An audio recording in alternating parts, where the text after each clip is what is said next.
Hello everyone, welcome to Depression to Expression. My name is Scott and today we're talking about food.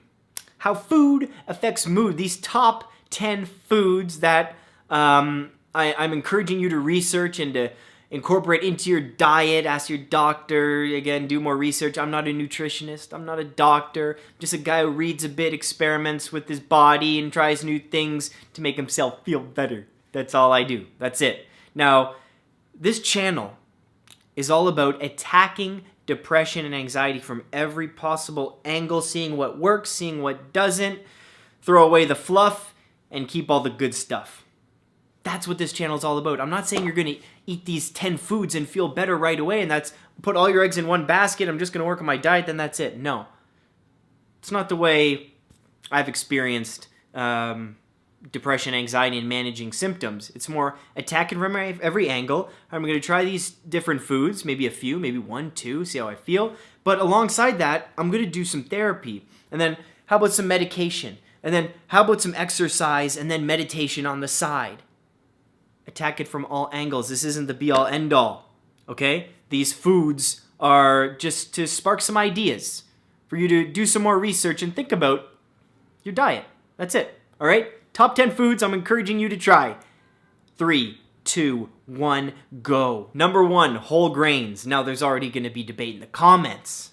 Scott, whole grains, isn't that gluten? Gluten's bad for you, isn't it? If you're celiac, yes. Like allergic to gluten, yes. And there's all these published books about how gluten and wheat, you know that book, The Wheat Belly? About how wheat destroys your brain and eats away at your neurons and makes you gain weight. Well, yeah, I could see gain weight because it's full of carbs, and if you don't exercise, yeah, it just turns into fat. But just hold on, okay? Just hold on. Anything from porridge to brown rice to rye bread. The thing about whole grains is that they have vitamin B6, B12. Now, B12s have been studied and proven at some degree to help with depression. Okay, so that's one thing. And vitamin B9. The great thing about whole grains, guys, is they have a low glycemic index. Meaning, if you're going to have bread in the morning, it's not going to spike your blood sugar levels like, say, a can of Coke does or a glass of orange juice. Okay, the lower glycemic index means you're going to feel fuller for longer, and think of just energy trickling through your blood throughout the day. So you stay full and you have that energy to maintain brain function. What happens when you drink a glass of orange juice, which a glass of orange juice can be like 7 oranges squeezed in there. That's a shitload of sugar. It doesn't matter if it comes from an orange. And it's going to rocket that blood sugar level. You're going to feel, oh my God, jolt, and then you're going to crash. Great thing about whole grains, low glycemic index, meaning you get sustained energy throughout the day. It just trickles in your bloodstream. It's a beautiful thing. Number 2, quinoa, spelled Keenwah. No, that's not how it's spelled at all, but it should, right? Come on, English. Now, the great thing about quinoa and soy is it's the only vegetarian protein that has all 9 essential amino acids. It's also very high in copper, manganese, magnesium, and magnesium is actually proven to help migraine sufferers. I know it's funny because my dad has suffered from migraines since he was 20 years old. And just over the Christmas break, he had a terrible migraine where I'm downstairs, I can hear him crying, and he's upstairs 2 floors up, and he's pounding on the ground, and it lasted like 13, 14 hours, throwing up, the whole deal, just completely debilitating. Now, magnesium doesn't help that. He's tried everything. He's tried everything. If you have a migraine cure for my dad, and he's tried everything, all types of different therapy, and he uses a, what's it called? A breathing machine for sleep apnea, because he has sleep apnea too. You have any cures? Let me know. Number 3, almonds. Almonds. You know what sucks about almonds? They're so expensive. Just like any nut. We're going to talk about walnuts in a second, and even cashews. Oh my God. I realize you can't afford these things, but let's talk about it anyways. So almonds have this magical brain ingredient called phenylalanine. I had to actually Google the pronunciation there. And it's an amino acid, and it helps the production of dopamine. And dopamine is that feel-good neurotransmitter where, you know, you're rewarded with something and it's like, oh, that feels good. That's why every time you get a text or a like on your Facebook page, dopamine surge. You feel like, and then you get that tent in your pants and you're like, no, just kidding. Almonds are also very high in vitamin E and also have been proven to reduce your cholesterol, or the LDL bad cholesterol. Number 4 is pecans. Pecans, I know they're all expensive. I'm sorry. Excellent source of vitamin E, actually has 19 vitamins and minerals. Also a great source of choline, the chemical precursor to acetylcholine, the neurotransmitter, proven to slow down neuron or neurodegeneration. Pretty cool. The more neurons, the better, right? As long as you're creating those nice pathways of positivity and not overthinking bad things, and then you get bad pathways. I don't know what I'm talking about. Number 5. Didn't see this one coming. Pumpkin seeds. Pumpkin seeds. I don't like pumpkin seeds. At Halloween, people take them out of the pumpkin and they roast them in the oven. I don't think that's great, so they put like salt or seasoning on them. But the benefits are there. Very high in zinc, pumpkin seeds. And zinc is said to be used in the hippocampus, which is there for long-term and short-term memory. The more zinc in there, the better, right? Eat your pumpkin seeds. They also have a very high amount of omega-3 and omega-6, those fatty acids. You need those for the brain. The brain's all fat. You need fat in there. Sunflower seeds. If you haven't eaten sunflower seeds before, don't just go for the ones that are taken out of their shells already and put a bunch in your mouth. No, you have to work for them, okay? You get a bag of Spitz. I actually have Spitz. I have Spitz. Hold on.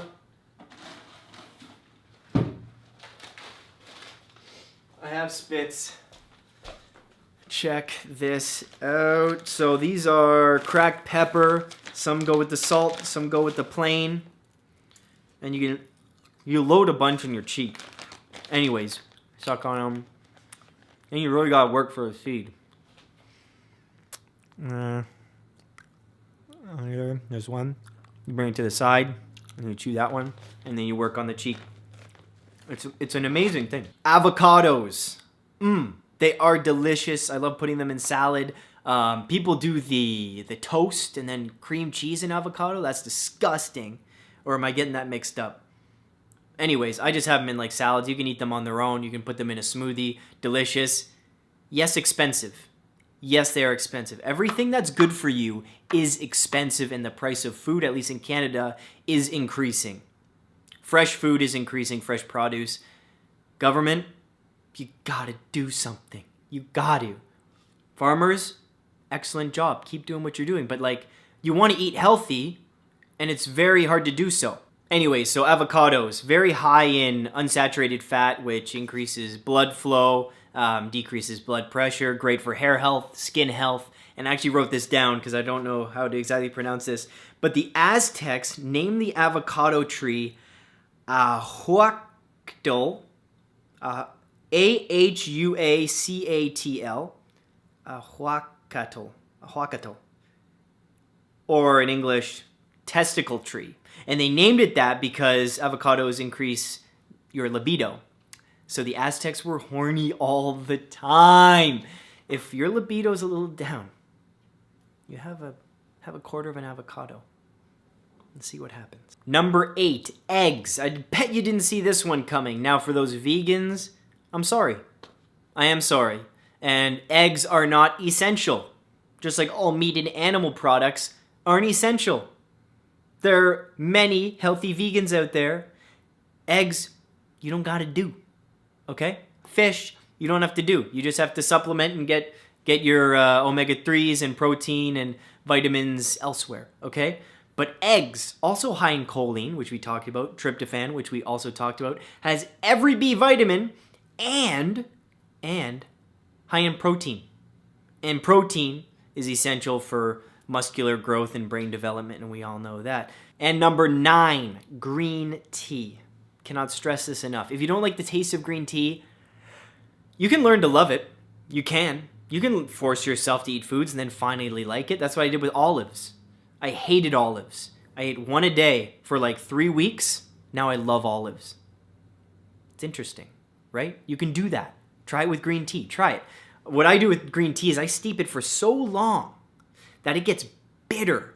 And I love that bitter taste. And after I have a cup, I actually am more thirsty after drinking it than before.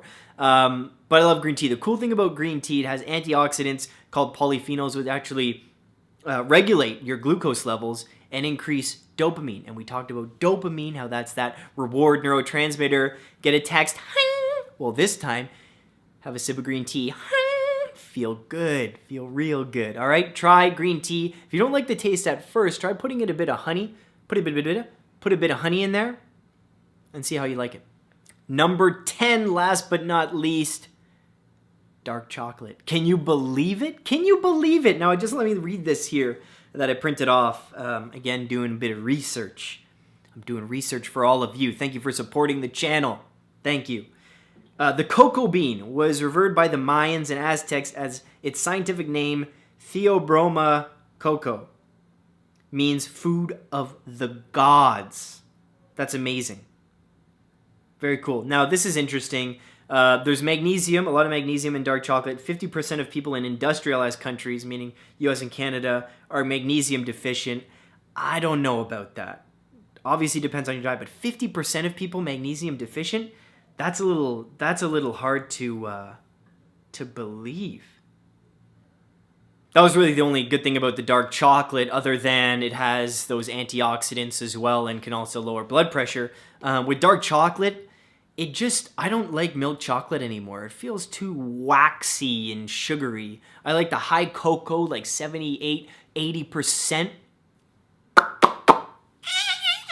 Those were the 10 foods that I would recommend trying. Now, again, I'm not a nutritionist, doctor. I don't know a lot about this stuff.